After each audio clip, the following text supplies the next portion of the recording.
بسم اللہ الرحمن الرحیم۔ السلام علیکم۔ حضرت علی رضی اللہ تعالیٰ عنہ نے فرمایا، قیامت کی نشانی میں ایک نشانی یہ بھی ہے کہ جھوٹے لوگوں کی عزت ہوگی اور سچے لوگ ذلیل ہو رہے ہوں گے۔ انسان ان چیزوں سے کم بیمار ہوتا ہے جو وہ کھاتا ہے، زیادہ وہ ان چیزوں سے بیمار ہوتا ہے جو اسے اندر ہی اندر کھا رہی ہوتی ہیں۔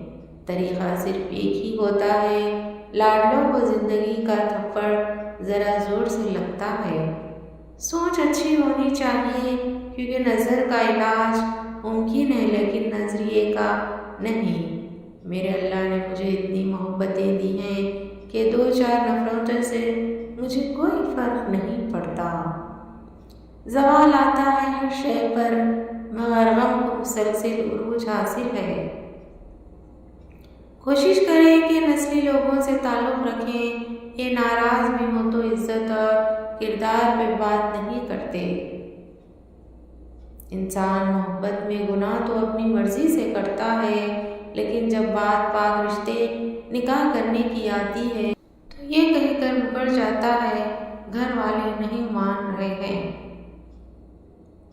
بڑی عمر کی عورت سے شادی کرنے میں شرم محسوس نہ کرو، کیونکہ یہ سنت نبی صلی اللہ علیہ وآلہ وسلم ہے۔ اللہ امتحان لیتا ہے تاکہ صبر رہے، آزمائش میں ڈالتا ہے تاکہ اس کے شکر گزار ہوں، رلاتا ہے تاکہ صاف دل رہو، چپ بھی کرواتا ہے تاکہ اس پر یقین رکھو۔ مرد جتنا بھی انا پرست کیوں نہ ہو، لیکن عورت کی ایک چیز اسے جھکنے پر مجبور کر دیتی ہے، اور وہ ہے عورت کی خاموش اور نظر اندازی۔ جنہیں آپ کی تکلیف کا احساس نہ ہوا، نہیں اپنی تکلیف کا احساس دلانے کی بھی تکلیف نہیں کرنی چاہیے۔